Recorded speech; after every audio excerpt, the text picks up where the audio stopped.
할렐루야. 오늘은 제가 강사입니다. 원래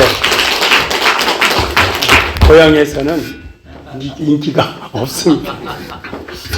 그래도 제가 2012년부터 한 13년 이 비전스쿨 하고 하나님 부으신 은혜가 너무 많고요. 그리고 여기까지 제가 이 선교 비전 붙잡고 오고 있어서 아마 지금 비전스쿨 하시는 목사님들이 힘들게 지금 이것을 참석하는 분들이 있을 거고, 어떤 분은 좀 은혜를 받으면서 아 이게 뭐로구나 느껴 가시는 분도 있을 거라고 생각합니다. 저는 사실 여기 설 수 없는 사람입니다. 저는 목회도 그렇고 형편없었거든요. 근데 이 비전 받고 제가 새로 태어난 것 같이 제 자신도 교회도 목회도 모든 것이 새로졌어요. 그래서 이걸 제가 나누러 다닌다는 그 자체가 조금은 좀 맞지 않습니다. 근데 한 번, 두 번 저를 어디서 하라 그러더라고요.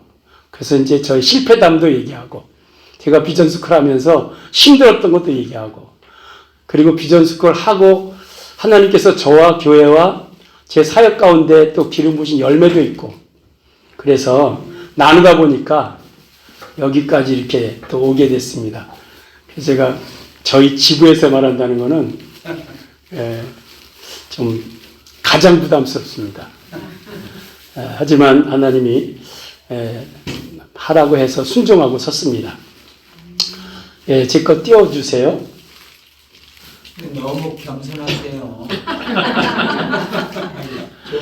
사실은 요르단은 제가 그 2012년 처음 에포를 갔던 곳이에요. 저 요르단이.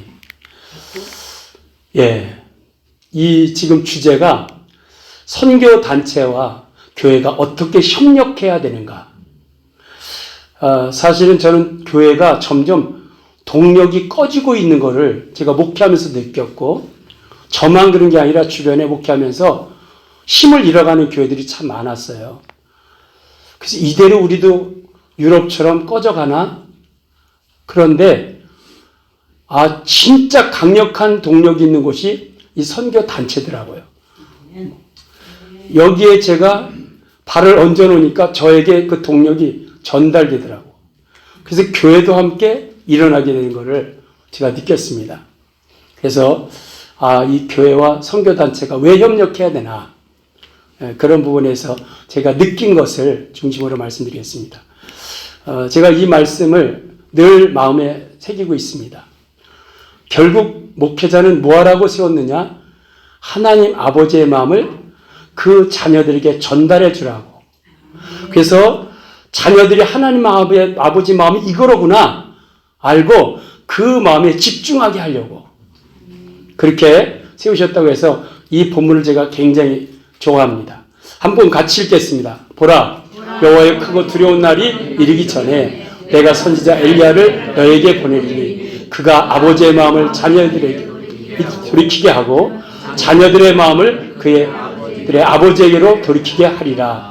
돌이키지 아니하면 두렵건대 내가 와서 저주로 그 땅을 칠까 하노라. 아멘. 이 말씀은 엘리야의 영을 가진 세례요한이 와서 아버지께서 그들에게 주시고자 하신 마음이 뭔지 그걸 전달할 거라는 예언의 말씀이죠. 그리고 세례요한은 짧은 생에 일에 집중하다가 예수님이 등장하자 그는 참수를 당하고 죽게로 갔습니다. 짧고 굵게 사역한 그런 선지자이죠. 그렇다면 이것은 세례 요한에게만 둔 말씀이 아니다. 세례 요한은 바로 예수님 직전에 와서 이 사역 감당했잖아요. 예수님 소개하고 그리고 예수님 사역하는 그 순간 자기는 제 사역을 마무리하고 하나님께 어떻게 보면 순교당한 아주 멋진 인생이죠. 가장 영광스러운 인생이라고 생각해요. 그렇다면 우리는 다시 오실 예수님, 우리는 지금 마지막 시대라 그러잖아요. 이때 마지막 시대를 감당하는 목회자라면 우리가 집중해야 될 게 뭘까? 이 부분에 대해서 이 말씀은 곧 나에게도 해당된 말씀이다. 그런 생각을 하게 된 거예요. 뭐냐? 과연 하나님 아버지는 저 자녀들에게 어떤 아버지의 마음을 알게 하려고 하나? 그러면 그걸 알려주려면 내가 먼저 알아야 되지 않나?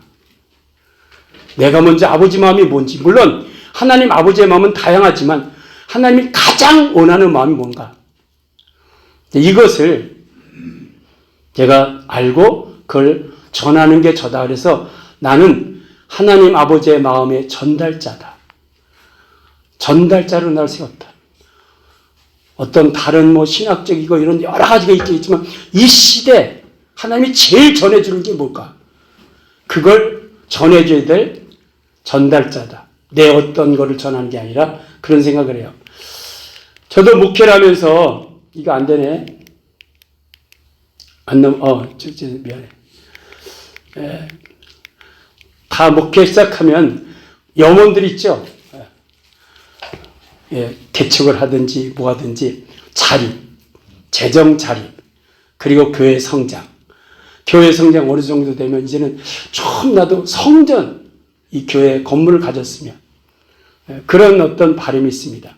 저도 그렇게 해서 지금 올해 30년, 제가 이제 개척해서 30년 오래됐는데 그게 염원이죠.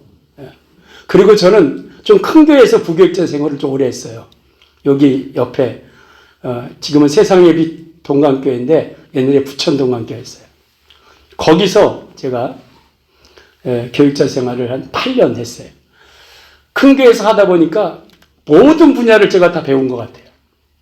8년 동안 진짜 모든 걸 배운 것 같아요. 그리고 개척 딱 하면 야, 이게 뭐가 될 거다. 아주 자신만만해서 살기 시작했습니다. 근데 개척하고 2년 딱 되니까 와, 말씀이 바닥이 나더라고요. 2년 딱 되니까 뭘 전해야 되지? 그래서 막 남의 설교 카피하고 뭐하고 야, 그게 보통 부담이 아니더라고요. 그러다가 하나님 저에게도 말씀을 좀 열어주세요. 그런 기도 드렸어요. 그리고 여기 지금 앉아 계신데 이만승 목사님 저분을 만난 거예요. 저분이 66권 다 배우고 다 믿고 다 가르치자. 그걸 몇십 년 동안 그거에 계시고 있더라고요. 그래서 과연 저걸 일주일 동안 할까? 가서 보고 저분한테 제가 학교에서 못 배웠던, 학교에서 성경을 배워도 찔끔찔끔 다. 뭐 하나 전체 볼 수 있는 그걸 못했어요. 5년 동안을 집중했어요. 우리 저 목사님한테. 그러면서 성경 전체를 보는 눈도 열었고 또 여러 가지를 다 배웠어요. 다는 아니지만. 그러면서 목회하다 보니까 목회가 일어나더라고. 교회가 막 진짜 일어나더라고요. 그래서 건물 하나 가지고 안 돼가지고 상가 건물 2개를 얻고 왔다 갔다 해가지고 원정동에서 제가 목회를 시작했거든요. 아주 달동네입니다. 그냥 제일 높은 건물이 5층. 거기서 주변에서 그러더라고요. 저기 평강교회거든요. 저 교회만 부흥한다. 그렇게 소문났어요. 그러다가 얼마 있다가 이제는 성전이 필요한 거예요. 그래서 또 성전을 위해 기도하고 하나님 또 성전도 주셨어요. 그리고 재정자립을 2년 만에 재정자립을 하게 하시더라고요. 2년 만에. 다 끊고 재정자립도. 이제 그리고 성전까지 주셨어요. 그 성전을 2008년에 성전을 이제 작죠. 크진 않죠. 작은 건데 10% 원금 90% 빚. 괜한 짓을 해놓은 겁니다. 그거 안 했으면 그래도 훨씬 편했는데 그걸 딱 해놓으니까 야, 이 빚이라는 게 얼마나 부담되는지 빚이라는 게. 그러면서 그럼 빚 갚으려면 뭐 해야 되죠? 부흥해야죠. 부흥하려면 뭐 해야 되죠? 전도해야죠. 뭐 다른 거 따질 길이 없어요. 그걸 안 하면 교회 부도난다. 그래서 전도를 그냥 하면 안 된다. 프로그램을 하자. 어떤 시스템으로 하자. 두 가지 시스템을 잡았어요. 하나가 뭐냐? 교육, 위아라고 하는 교육 프로그램인데 이게 아이들의 지성, 영성, 인성을 다 이렇게 치유하면서 학교 실력을 높여주는 거예요. 탁월하더라고. 그래서 제가 저기 어디입니까? 부자 동네가 어디예요? 강남 지하에서 교회를 하는데 거기서 막 건강한 교회를 하고 계시더라고. 그걸 도입했어요. 우리 막 몇 사람 가서 교육 받게 해가지고 앞에 또 상가 건물 하나 또 얻어가지고 교육실 해가지고 그거 하나 있고 두 번째 이 방문 요양. 이 방문 요양은 이제 어르신들 그때 막 2008년도 방문 요양이 딱 시작할 때예요. 이걸 가지고 어르신 섬겨서 보호자 전도하자. 이 두 가지 딱 두 날개를 가지고 막 교회가 거기 이제 올인하는 겁니다. 그전에는 선교하면은 좀 선교를 하려고 했는데 빚지고 나니까요. 선교가 어디 있습니까? 그게 먼저가 아니라 교회부터 안정을 잡아야 돼. 근데 이상한 건요. 그때부터 교회가 냉랭한 거예요.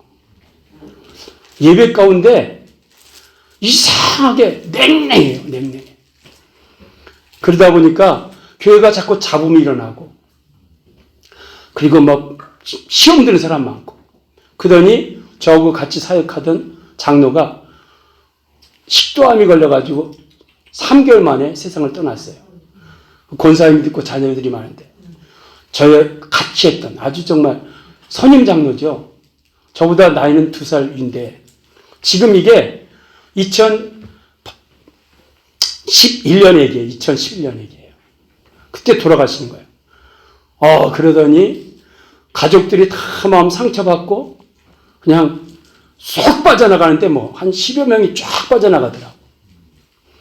그리고 우리 아내가 또 암이 들어갔어요. 암. 그래가지고 수술을 하게 되고 아내가 암 수술하고 딱 나오는 시간 제 아들 하나인데 이제 결혼하고 우리 큰아이 손자를 낳는데 낳았다가 이게 뭐 자연분만 하려도 안 되니까 이 척추에 마취 주사 맞고 복강 주사를 복강 수술한 거예요. 근데 마취 주사가 뭐가 잘못돼가지고 이게 뇌로 들어가서 뇌수막이 돼버린 거예요. 애는 다 끌어냈는데 그 안에 우리 며느리는 사람을 알아보지 못하더라고. 가보니까 야 안팎으로. 그리고 밖에 또 나갔던 장로님의 가족들은 제가 교회 건축하면 뭐 하면서 같이 했으니까 뭐 이런 거 저런 거 저에 대해서 비리를 막 얘기하고 그럼 우리 안에 있는 장로님도 한 분 계시거든. 이분도 흔들거리고 교회가 이제 제가 그때 느낀 게 뭐냐면 이 그림이에요. 이게 저의 그림이었어요. 이거 세월호가 그 이후에 세월호 사건이 일어났거든요. 머리에 이미지, 우리 교회 침몰한다. 우리 교회 침몰한다. 아무리 이걸 일으키려고 뭘 해도 안 되는 거예요. 그리고 이때 저 자신이 이걸 가지고 하다 보니까 막 마음이 탈진되더라고요. 그리고 성도들에 대해서도 우리 아내가 이렇게 병원에도 장로도 신방도 하나. 다 흔들려 다 집안이, 교회 안이. 목회의 열정 그리고 이런 것들이 다 상실됐어요. 나중에 제가 제 목회를 비전스쿨을 하고 느낀 게 뭐냐면 내 목회가 인스턴트 목회였어요. 그러니까 뭔가 부흥이 되면 가서 배워서 접목해서 좀 되면 하다가 이게 조금 효과가 떨어지면 또 다른데. 그러니까 목회 어떤 패러다임이 일정하지 않는 거야. 이랬다 저랬다. 그 정도로 제가 그리고 다 이게 됐거든요. 자립도 했고 건물도 됐고 제가 위임도 받았고 통합 측에서 위임 받지 않으면요 3년에 한 번씩 그 투표를 해요. 이 목사님 여기 계속 목회도 되냐 안 되냐는 연임할 수 있는 허락을 받아야 돼. 성도들한테. 내가 개척해도. 얼마나 기분 나쁜지 아세요? 대리 당회장 와가지고 이 앞에서 그걸 해야 돼. 우리 통합 측은 지금은 여기 조금 완화됐어요. 그러니까 뭐만 하면 되냐? 내가 위임 목사가 되면 이제는 거기서 평생 목회도 된다는 교인들 허락이 있어요. 그러니까 연임 청원을 안 해도 돼. 그러니까 이게 제가 그런 것들 다 됐어요. 됐는데 교회는 곤두박질하는 거야. 우리 교인들이 그래요. 목사님, 삼각교회가 더 좋았어요. 거기선 정말 재밌었어요. 교회를 얻을 때 그냥 같은 층을 얻은 게 아니라 건물을 2개 얻었어요. 교회 예배 공간이 없어가지고 앞에 건물은 예배당, 저쪽은 교육관, 그리고 식당경. 그러니까 야, 그거 괜찮더라고. 한 건물이면 거기서 왔다 갔다 하니까 어떤 존재감이 없는데 여기 있다가 와 절로 가고 와 이러고 보니까 이게 움직임이 큰 거예요. 그러니까 이 평강교회가 존재가 크게 보이는 거야. 그래서 좋았는데 이게 교회도 어느 정도 갖춰졌고 모든 조직이 갖춰졌는데 썰렁한 거예요. 제가 이때 느꼈던 게 뭐냐면 제발 예배드리고 밥 먹고 그냥 가는 게 고마웠어요. 말만 하면 시험 들고 나오니 안 나오니. 놀라운 거 뭔지 아십니까? 그들이 시험 들어서 안 나오잖아. 제가 가면 더 자빠져. 신방 가면 더 자빠져. 제가 그때 느낀 거예요. 하나님 나 안 쓰시네. 내가 손을 대면 더 나빠져요. 가만히 있는 게 도와주는 거야. 거기서 제가 느낀 거예요. 하나님 나 안 쓰시네. 그럴 만한 이유가 있겠죠. 뭐 보나마나 교만했지. 하여간 그런 게 있었던 것 같아요. 그렇게 하는 가운데 지금 내가 죽을 맛이에요. 이때 제가 어땠는지 아세요? 진짜 이걸 좀 놓고 어디를 가. 내가 없어지고 싶은 거예요. 정말. 누가 이때 제 느낌이 어떠니 은퇴한 목사님 너무 부러운 거예요. 이분들은 그래도 자기 목회 끝나고 다른 사람한테 그래도 바톤 체인지하고 다른 데 가시잖아요. 그래도 이제 좀 뭐 쉬든지. 근데 저는 이걸 놓을 수도 없어. 어떤 느낌이냐. 고속도로를 가다가 졸려온데 졸음 쉼터도 없고 졸음은 내리고 사람은 탔고 어떡하죠? 그런 느낌이야. 그리고 마라톤을 지금 뛰는데 그 마라톤에 아직 뛸 코스는 많이 남았는데 나는 탈진된 거예요. 목회가 이게 만만치 않은 거더라. 그러던 차. 그러니까 뭐 우리 아내도 우울증에 걸려가지고 그러지. 애 또 금방 받아가지고 수술 받고 온 사람이 걔 다뤄야지. 며느리는 병원에서 인사부성대가 누워있지. 안팎으로요. 근데 하나님께서 저에게 주셨던 두 단어가 있어요. 이유 없이 고난 줄 리가 없다. 이것은 뭔가 하나님이 나를 쓰시려고 하는 비전을 주려고 이러신 거 아닐까? 이 비전이라는 단어가 꽂힌 거예요, 제가. 비전. 그래서 성경을 보면 비전. 아브라함도 비전 때문에 그러고 야곱도 비전 때문에 다 하나님이 그를 통하여 하시기 때문에 고난이 있더라고.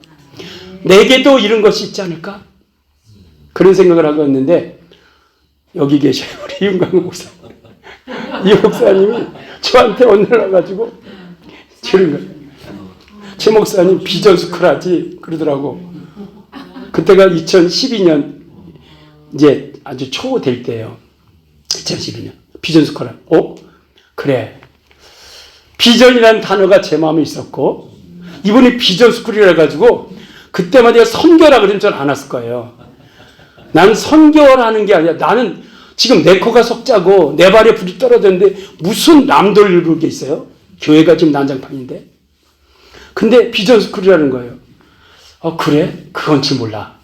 그래서 3월 달에 우리 목사님이 또 반은 또 내준대. 그참에 우리 아내까지 다 하자. 아내까지. 그래서 아내하고 같이 비전 스쿨에 들어왔어요. 그때는 목회자 비전 스쿨이 없었어요. 작년 이렇게 해가지고 청년, 작년 다 해서 합계. 근데 우리 목사님 꼬셔가지고 두 목사를 갖다 놓은 거예요. 저하고 제 후배. 저 뒤에, 여긴 아니고 저쪽에 이제 선교교회인가 있어요. 저 뒤에. 강의를 들어보니까 나에게 관련된 게 아무것도 없어요. 나는 지금 목회가 지금 거의 파장나는 그 시간인데 목회에 도움되는 소리는 하나도 안 해요. 맨 열방 얘기만 해요. 뭐 열방이 어떻고 뭐 그런 얘기만 하는 거예요. 제가 거기서 느꼈던 게, 야, 어떻게 발을 빼지 이거? 아니 저는 저 목사님이 반을 안 내줬다면 나 발 뺐어요. 근데 반을 내주니까 저 목사님에게도 미안하고, 우리 선배님이셔요. 저분이 5년인가 4년 선배예요. 예. 나이로는 후배면서. 어쨌든. 그런데 그래서 제가 발을 못 빼고, 또 하나님은 참 묘하셔요. 제가 빠져나갈 뒷구멍을 당하면 나 막아놨어요. 어떻게 막았냐? 저분 교회 집사님이 우리 조장님이셔요. 그러면 내가 여기서 예를 들어 딴정 부리고 그러면 뭐라 그러겠어요? 목사님 뭐 이래? 이럴 거 아니에요. 또 목사 또 망신 줄 것 같고. 참 우리 주님은 멋지십니다. 정말 하나님 일하시면 대단하셔요. 그래서 결국 이제 비전스쿨에 등록을 했어요. 이 비전스쿨은 3단계가 있습니다. 그게 뭐냐? 첫 단계는 와서 선교사님이 열방에서 일어나는 것들을 듣는 거예요. 이게 강의 듣는 거.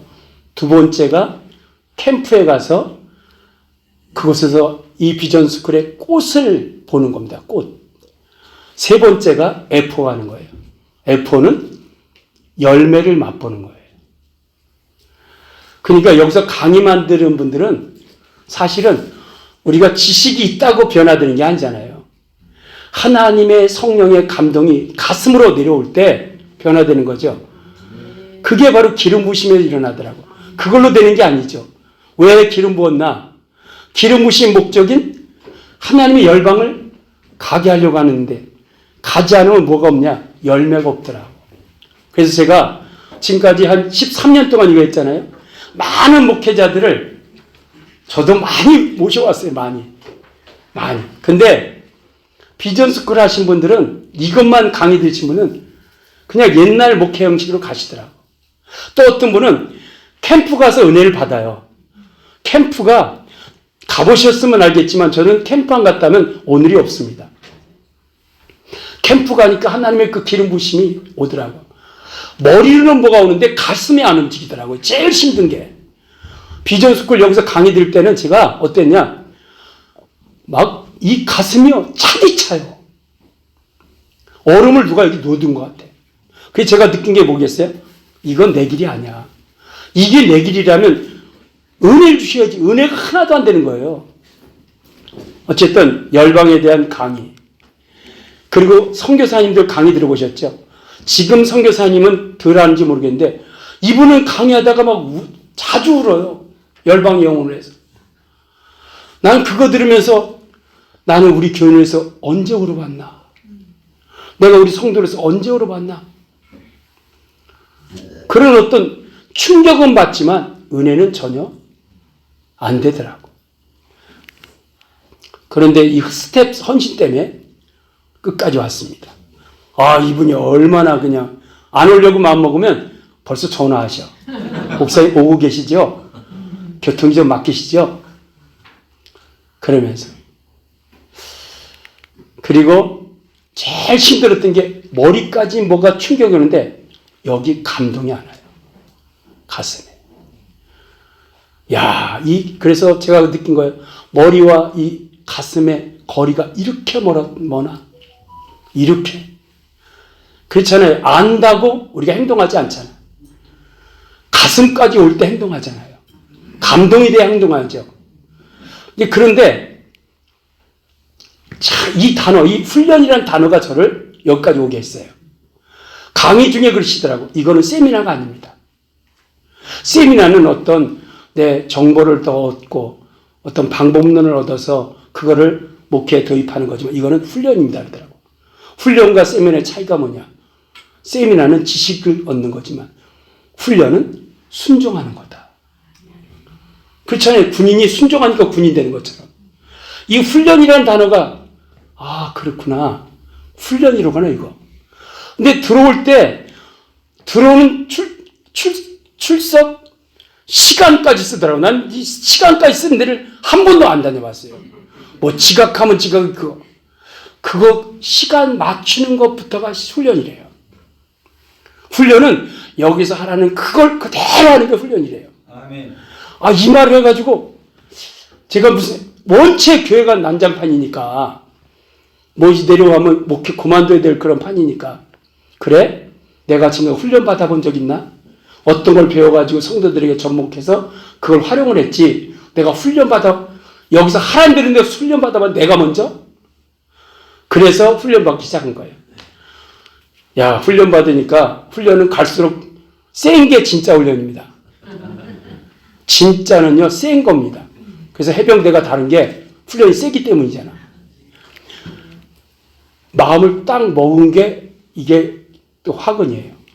그 다음에 뭐냐? 캠프가 있다는 거예요. 나는 여기서 강의 듣고 끝나는 줄 알았어. 근데 캠프가 뭐냐? 상주까지 가야 된대요. 그것도 금요일, 토요일 1박 2일로. 얼마나 화가 난지 몰라요. 이거는 평신도가 하라면 몰라. 목회자가 잘하든 못하든 금요일, 토요일은 주말이니까 초긴장. 그렇잖아요? 근데 금, 토요일을 그 귀한 시간을 어딜 가? 목사가? 와, 진짜 너무 화났어요. 근데 화가 나도 우리 조장님이 청신도라. 속으로만.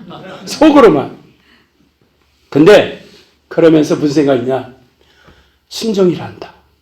그래, 훈련은 순종이란다. 그리고 하여간 갔어요. 저 상주까지. 갔는데 나는 한국교회가 기울어지는 걸 모를 때 우리 교회만이 아니에요. 우리 주변도 보면 뭔가 청년들이 점점 사라져. 그 상주에 갔는데 청년들이 정말 얼마나 즐겁게 사역하는지 몰라요. 지금은 청년들이 들어왔는데 그때는 더 많았어요. 그리고 예배. 오직 하나님의 뜻을 이루게 한 예배야. 우리 감성을 자극한 게 아니야. 우리 찬양은 대부분 감성 자극한 게 많습니다. 나 위로받으려고. 거기는 오직 하나님께 온 하나님 뜻이 열방을 섬긴 그거야. 그리고 놀란 게 뭔지 저 재벌 선교사님 딱 올라왔는데 이 사람은 그냥 자연인이야. 전혀 외모 신경 안 써. 그리고 딱 올라오셨는데 막 눈도 껌뻑껌뻑거리고 발음도 이렇게 불분명하고 나는 처음 오는데 전혀 기대감이 없더라고요. 근데 이분을 보면서 제가 느낀 게 처음 그거예요. 저분이 술 취해가지고 덜 깨가지고 올라온 사람이에요. 네, 처음 느낌이에요. 근데 시대 강의를 통하여 그때 큰 그림이 보였어요. 우리는 설교를 하면 어떤 본문 가지고 그거에서 성도에게 적용하는 여기 하지 크게 하나님의 시작과 진행에서 끝을 쫙 한눈에 시대 강의를 들으면서 나 우물 안에 개구리였다. 하나님이 지금 이 시대에 뭘 원하는지도 모르고 머리로만 가슴은 아직 안 왔어요. 그리고 역동적인 찬양. 엄청 찬양이 강력하더만 그때 가서는 찬양을 하나도 모르니까 그냥 뭔가 강력하긴 해. 근데 따라도 못 부르겠어. 그리고 모든 세대가 다 있더라고요. 그렇게 즐겁게. 첫째 캠프에 가서는 은혜 못 받았어요. 뭐만 하고 왔냐? 분석만 하고 왔어요. 이거 이단 아냐? 왜 저건 저렇게 하는 거야? 왜냐면 일반적이지 않으니까 머리는 계속 가만히 있지 않고 막 열받을 정도로 분석을 해요. 그래서 제가 느꼈어요. 목회자 은혜 받기 힘들다. 목회자는 좀 안 지식 그것 가지고 분석하고 또 이렇게 저렇게 따져보고 하다가 은혜 받기 어렵다. 그래서 제가 그때 그런 마음에서 그래 어떤 분이 한 30년 뭘 했다 그러면 내 거 내려놓고 그냥 들어보자. 30년 그분이 뭘 했다면 자기 어떤 선입관 내려놓고 그래야 그걸 받을 수 있겠구나. 두 번째 캠프 가가지고 첫 번째 캠프 은혜 받았어요. 진짜 더 차 여기는. 난 진짜요, 머리는 충격이야, 가슴은 돌덩어리예요. 야, 진짜 그렇게. 근데 두 번째 캠프 가가지고 주님이 캠프 중에 이런 말이죠. 야, 너 참 교만하다. 너 참 교만하다. 이렇게 많은 증거가 보이는데 너는 그게 은혜가 안 되냐. 그때 제가 뭐라 했을까요? 주님, 저 교만합니다. 왜냐하면 주님이 저에게 보여준 상상이 뭐였냐면 차돌맹이. 여러분, 차돌맹이를 우리 옛날에 우리 나이 또래 된 사람은요, 돌 깨트려서 돌싸움 많이 했어요. 그 놀 게 없으니까 돌 깨트려가지고 침으로 붙여가지고 돌을 탁 쳐서 깨지는 거. 우리 경기도는 그런 거 돌이 많이 했다고. 차돌맹이를 해보셨어요? 깨트리고 침이 안 들어가. 그리고 차돌맹이는 하루 종일 물에 마른 돌을 넣으면 꺼내서 깨트리면 그 안에 물이 안 들어가요. 나는 차돌맹이다. 근데 제가 한마디 했어요. 주님, 저 교만합니다. 그때 찡 하더니 자.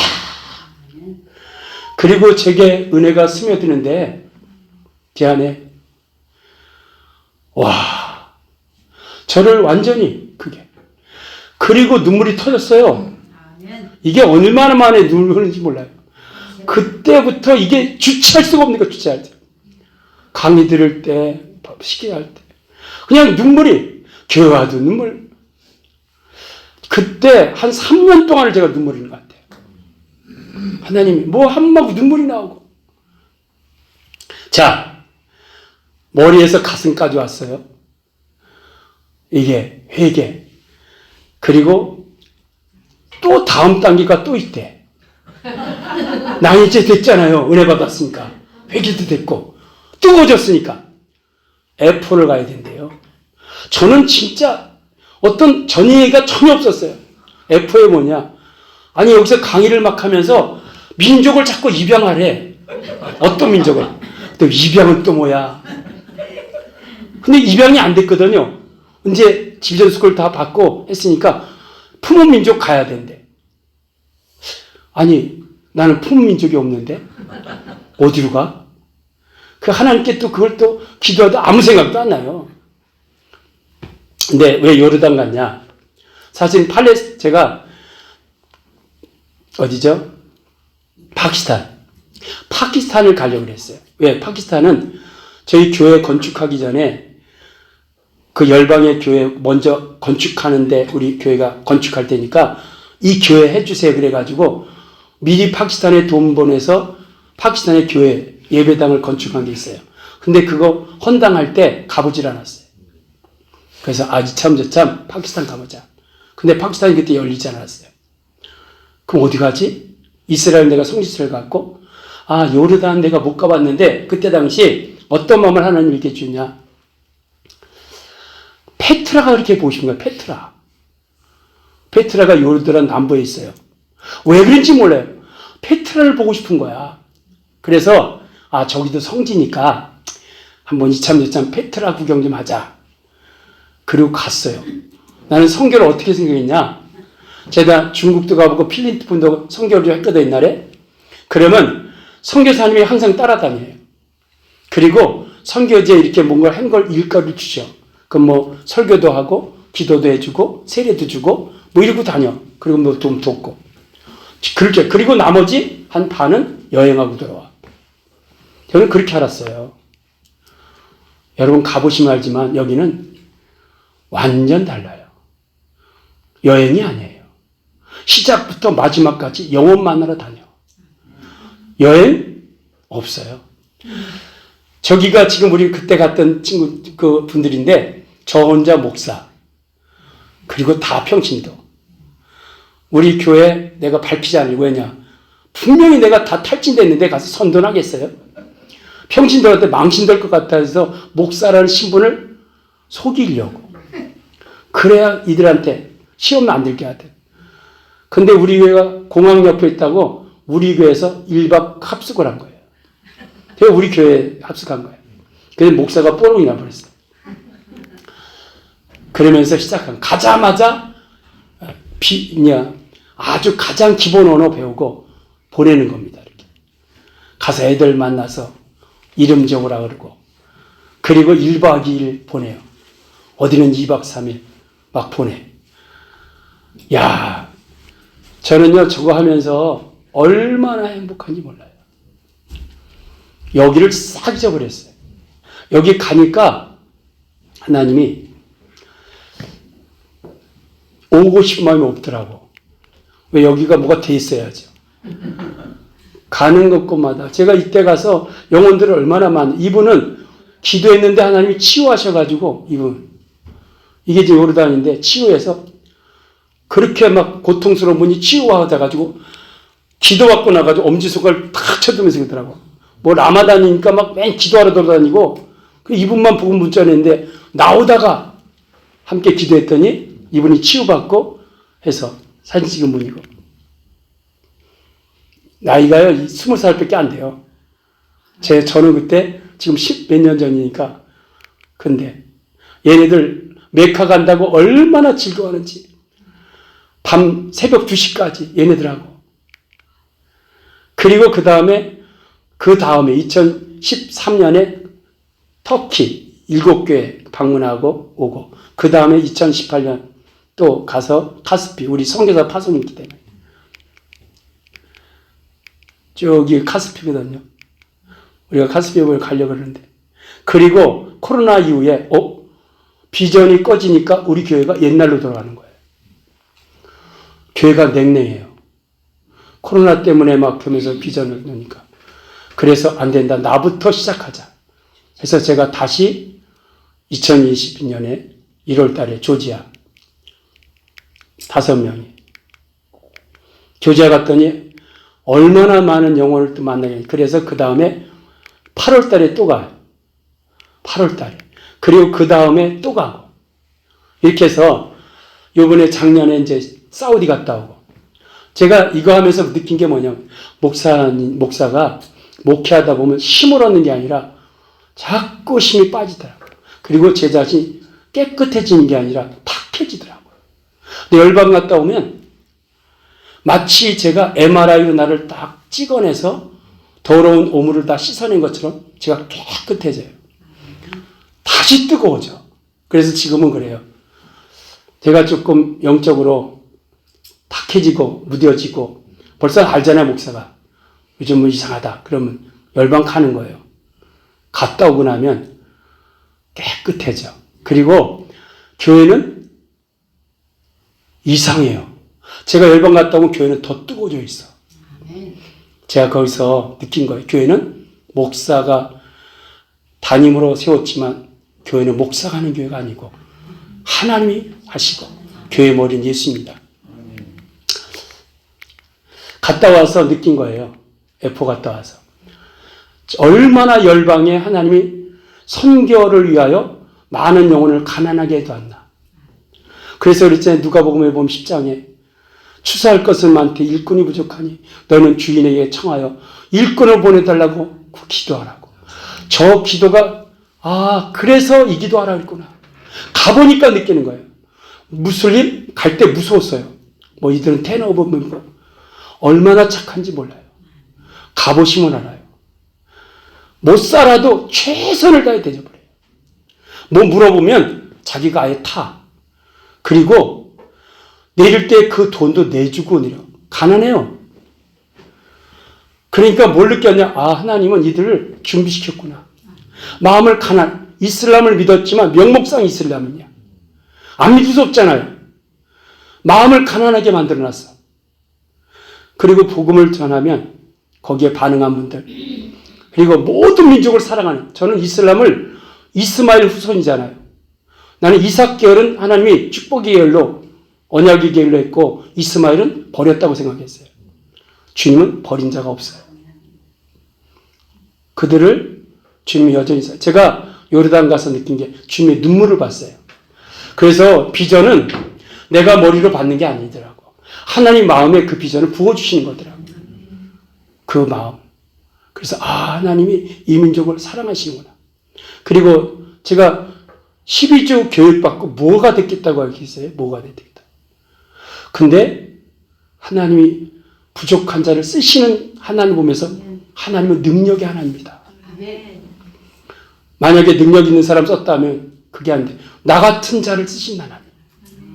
나같이 다 무너지고 다 쓰러지고 다 목회도 못할 정도의 비참해졌는데 그걸 데리고 와서 그 일을 하신 하나님. 그리고 마지막 때 모든 계층을 부르시구나. 가보시면 알아요. 아이들은 어떤 분은 그래. 애들이 가서 뭐 하냐 그래. 이 시대는요. 마지막 시대입니다. 그 애가 커서 언제 복음 들어요. 아이들이 가서 아이들을 성도하고 어린이가 어린이 전도하고 지금은 기다릴 시간이 없어. 그래서 하나님은 모든 세대를 근데 모든 세대를 파송하는 선교단체가 있어요? 없습니다. 그래서 그런 거예요. 저는 인터컵은 이 시대를 위하여 하나님이 이민족 가운데 준 선물이라구나. 저희 손자들도 다 갔다 왔어요. 요르단 갔다 오고. 갔다 오면 막 애가 막 달라져요. 목이 다 쉬어가져요. 아이들은 순수하니까 막 선포하고 오는 거야. 막 어린아이 입술을 통하여 하나님께서 권능을 보여준다 그랬잖아요. 그러니까 많은 선입관이 있을 거예요. 부족함도 있을 거야. 그러나 이걸 통하여 제가 느낀 건 하나님은 이 시대 이걸 통하여 일하시는구나. 마지막 모든 계층 그리고 여기서 제가 욕심으로 목회했다는 걸 내가 아셨어요. 나는요, 제가 하나님 뜻에 열심히 했다고 생각했지, 내가 욕심으로 했다는 생각을 못했어요. 어느 날 제가 이 비전 스쿨 받고 돌아와서 새벽에 이제 막, 그래도 뭐가 되냐? 이게 빚은 잔뜩 지고, 이자는 빨리 돌아오고, 빚 앞에서 이 압박을 당해 본 분은 알잖아요. 그죠? 그러니까 하나님 부이 저의 소년 이 비전 받고 오면요. 교회가 막 부흥될 줄 알았어. 야, 내가 뭐 너무 뜨거워졌으니까 제가 갔다 와서 뭘 느꼈냐. 제가 불이 내버린 거예요. 불이요. 말하면 내 입에서 불이 나갈 것 같은 거예요. 이게 좋을까 나쁠까? 아니요. 내가 이 온도를 서서히 올렸어야 되는데 성도들은 30도도 안 되는데다가 7, 80도가 뒤대 보니까 다 나가잡았어. 우리 목사님 이상하다. 어디서 뭘 두고 앉아 이상하다. 그래가지고 하나도 안 돌아와요. 제가 이게 너무 그래서 여기는 정말 제가 은혜 받은 선교사님을 막 오후에 막 세웠어요. 나는 그걸 전달하지 못하니까 이분들 그래서 뭐 스테반 선교사도 하고 김원혁 선교사도 모시고 그 제가 은혜 받던 찬송 선교사도 오시고 해가지고 막 계속 했는데 저와 똑같아. 그 목사의 그 교인이야. 교인이요 반응이 냉랭해. 거기다가 장로들은 이건 더 그래. 그러니까 내가 지금도 잊지 못하는데 스테반 선교사님이 우리 교회 와서 하고서 장로들만 넣고 3명 넣고 그 당회실에서 다시 얘기하시더라고 이렇게 장로를. 그러더니 스테반 선교사님 나중에 머리를 절레절레 흔들고 하더라고. 이 교회는 아니야. 이 교회는 안 돼. 그랬던. 그러니까 이 잘해야 돼요. 뜨거워지는 게 중요한 게 아니야. 찬 사람한테 뜨거워 들이대면요. 뜨거워하고 더 치잖아. 그걸 몰랐어요. 그럼 이들은 안 하고 나는 뜨겁고 그럼 뭐 하겠어요? 교회 놓고 나는 간다 열방. 교회에 대한 비전이 전혀 없었어요. 그냥 누군가 와서 이거를 선교 비전을 가지고 맡아주시면 나는 열방으로 간다. 이게 그때 저의 마음이었어요. 근데 하나님이 그러시더라고. 이들을 데리고 가라. 이들을 데리고 가라. 제가 초기에는 이 선교비전 받고 얼마나 그랬냐면, 선교에 같이 하지 않는 사람은요, 다 나가. 말은 안 했지만 그거예요. 다 나가. 여기서 괜히 뻗ting기지 말고. 그게 제 마음이었어요. 전도도 기쁘지 않아. 그러니까 우리 전도하신 분들이, 목사님은 선교 안 하는 건 기뻐하지 않는데 전도해야 돼요, 말아야 돼. 우리 장로님들도 그런 거야. 아주 마음 부담이 너무 컸던 거예요. 근데 어느 날 글쎄 하나님이 끌어안고 가라. 이들을 끌어안고 함께 가라. 그래서 제가 하나님 멘트를 알려주셨어요. 우리 어떤 장로, 선임 장로는, 목사님, 이분은 제가 뭐 교육 프로그램 가서 공부하고 돈 내가지고 교육관 얻고 해가지고 제가 뭐 할 때마다 항상 같이 따랐던 장로인데 저한테 그러더라고요. 목사님, 저 더 이상 목사님하고 못 있겠습니다. 저 가겠습니다. 그래요. 그리고 진짜 내가 나 알죠 보니까 가까운 데 가면 제가 신방 올 거니까 부산에다가, 이분은 이제 그 영업, 이제 사업하는 사업장이 전국구에다 있어, 전국구에. 사업을 좀 크게 하니까. 그러니까 부산에다가 그 권사님하고 방을 보러 다녔대요. 근데 이 양반이 비전스쿨 지금 하라고 이렇게 하면 쪽 빠져나가고, 밑거래처럼. 근데 그럴 정도 바빠요, 사실은. 이해도 돼. 근데 어느 날 자꾸 교회로 와요. 이분이 교회 시간이 없어 못 오거든. 우린 당에도요, 어디 1박 2일 한 적이 없어. 식사도 하기가 어려워. 당회하고 식사? 1년에 한 2번 할까? 그 정도로 시간이 없어, 다들. 근데 이제 이 장로님 그런 거예요. 목사님, 저 더 이상 못 있겠습니다. 떠나겠습니다. 그래서 제가 뭐라는지 알았어요? 제가 옛날 같은 이렇게 했던, 장로님 뭘 그런 소리 하십니까? 장로님이 계셔야죠. 장로님 떠나면 이거 이렇게 안 했더라고. 제가 이랬어요. 장로님, 우리 교회 서서 일어나더라고, 이상하게. 잡음이 없어지고 예배 가운데 뜨거워지고, 그리고 한두 번 열방 갔다 오시고. 우리 교회 지금 일어나고 계시죠? 평신도가 가도 교회 큰 파장이 일어날 건데, 지금까지 계신 장로님 가시면 이 교회 어떻게 될 거 짐작하시죠?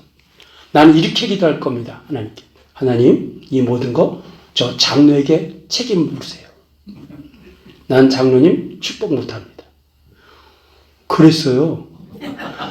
그랬더니 장로가 뭐라면 이래요. 목사님, 그렇지 않아도 요즘 이 영업장이 다 닫혔대요.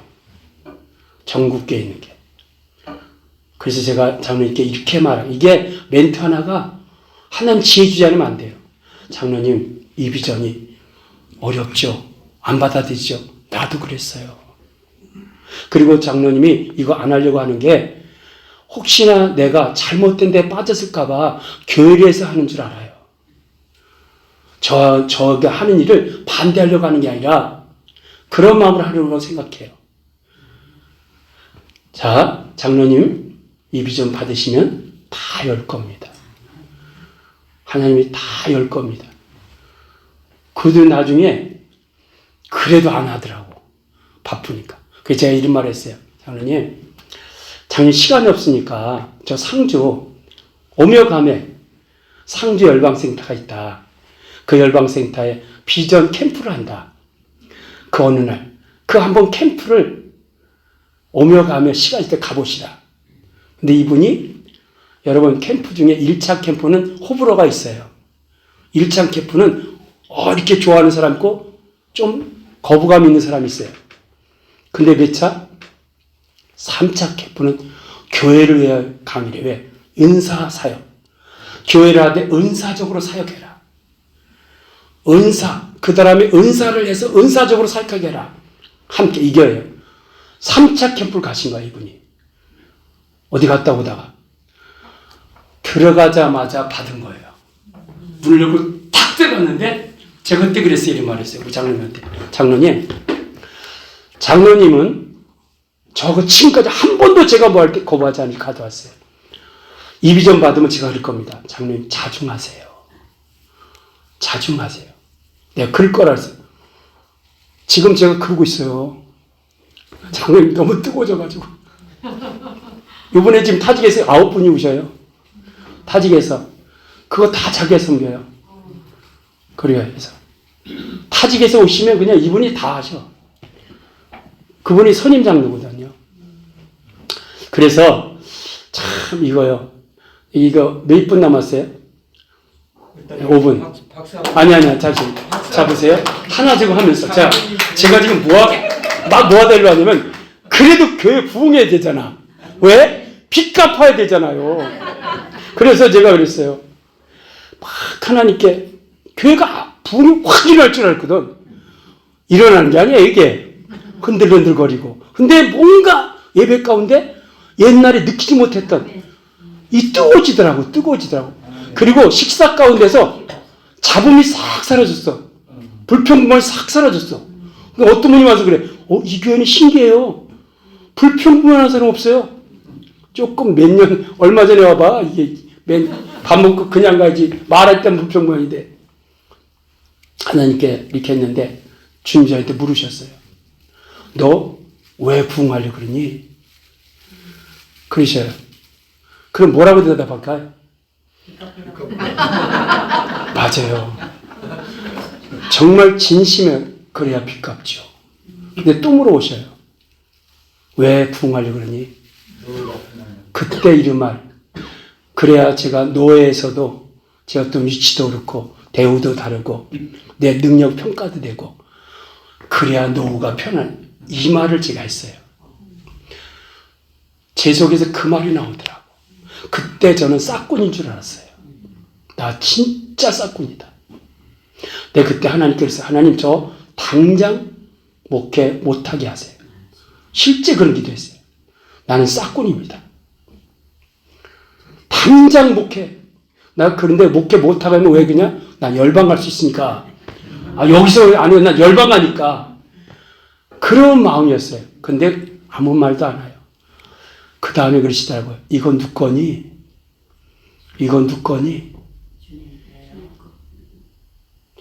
저희는 다 법인으로 되어 있어요. 제 힘으로 된 거 없어요. 뭐 교회도 그렇고 차도 그렇고 사택도 그렇고 다. 근데 가만히 보니까 내 이름으로 된 거 없어요. 내 거 없어. 그때 그랬어요. 주님 거죠. 그랬더니 이렇게 하셨어요. 말로. 너는 나보다 근심이 많구나. 너는 나보다. 저는요 그때 정신이 번쩍 들었어요. 왜 내가 고민해? 내 것도 아닌데. 그때 저는 빚에 대해서 마음에서 자유했어요. 놀란 게 뭔지 아세요? 그 전까지 맨날 빚만 갚았어요. 이자만 갚았어요.